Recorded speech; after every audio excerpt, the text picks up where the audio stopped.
It's Dr. H again, coming to you in stereo. And today I'm going to show you how to do pencil automation in your recording project. As you can see, I have the track area up. And what I'm interested in doing is adding some volume automation to the saxophone. Let me go ahead and I'm going to zoom in here on the saxophone. I will go ahead and also increase the size of the track here.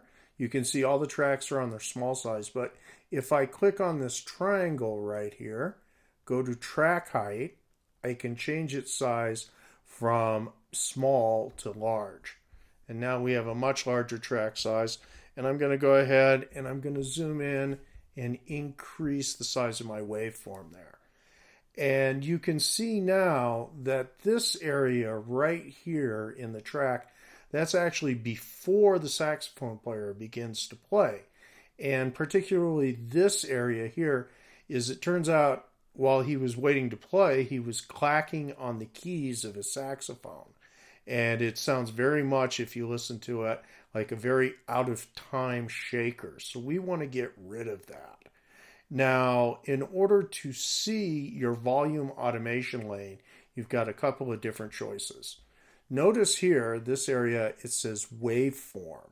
So that is what we're looking at, is the waveform. But if I click on this triangle, I can actually change it so that we see the volume automation lane.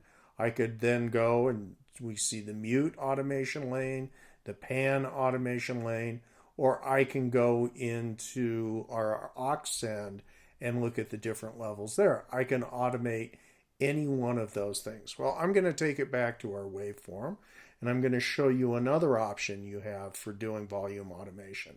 And that is, look at this triangle right here. If I click on that, it actually opens up that volume automation lane in a separate track.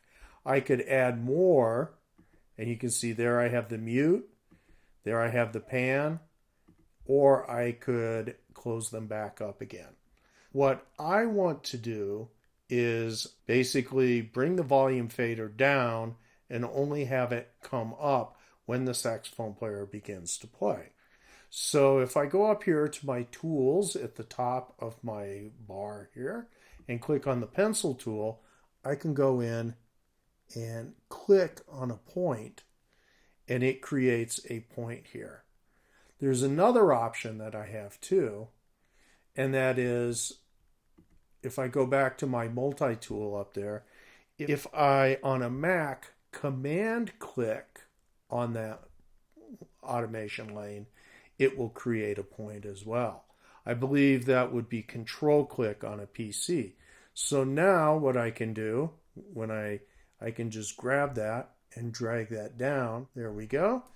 And now the volume level will not come up until it's time for the saxophone player to come in and play. Let me demonstrate that.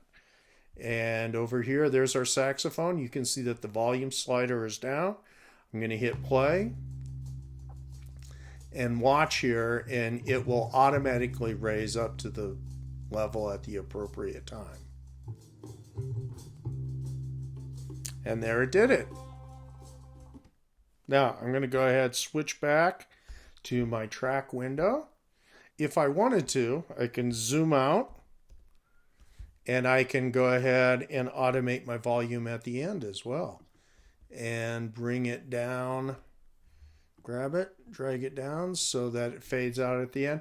And if there are certain places in the middle of the track too that I feel the saxophone needs to be a little louder or a little quieter, I can adjust the volume there. So for example, let's say I determined that this spot needs to be slightly louder, but it can come down here. I can create a few different points and then grab them and drag them up, and my volume level will increase or decrease accordingly.